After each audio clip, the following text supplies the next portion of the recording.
Ever wondered if there's a line we might cross in our quest to train our canine companions? Today we dive into the fascinating world of dog training, probing the ethical dimensions that underpin various methods. One popular approach is positive reinforcement training. This method, backed by studies like the one by Emily J. Blackwell and colleagues, emphasizes rewarding desired behavior. When Fido sits on command, he gets a treat.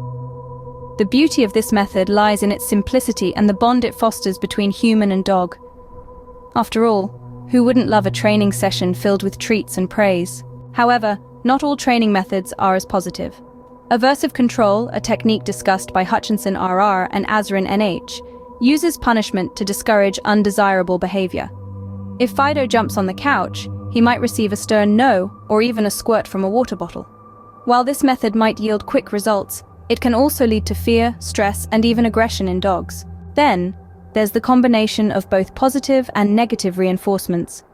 This approach might seem balanced, but according to Blackwell's study, it yielded the highest mean scores for attention-seeking behavior in dogs. It appears that mixed signals can lead to confused and, consequently, attention-seeking dogs. The ethics of dog training are a hot topic among professionals. Organizations like the International Association of Animal Behavior Consultants, IAABC, have developed ethical guidelines for animal behavior professionals, underlining the need for least intrusive, minimally aversive LIMA strategies.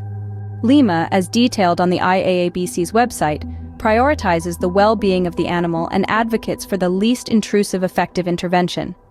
This approach aligns with Bramble's 5 Freedoms, a set of guidelines for animal and human welfare that advocate for freedom from distress and the freedom to express normal behavior. The IAABC also presents the Hierarchy of Behavior Change Procedures, a guide to help professionals determine the standard of care in training practices.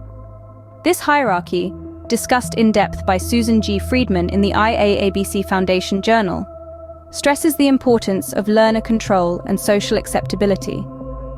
It suggests that punishment-based procedures should only be used as a last resort and warns against their potential to induce learned helplessness in dogs. In conclusion, the world of dog training is complex and ethically charged.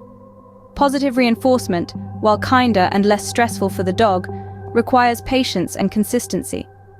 Aversive control, though potentially effective in the short term, can lead to negative behavioral outcomes.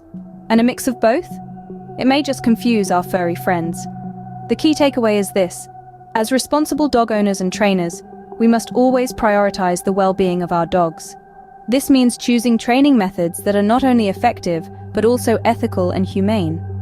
The LIMA strategy and the IAABC's hierarchy of behavior change procedures provide excellent frameworks for making these decisions.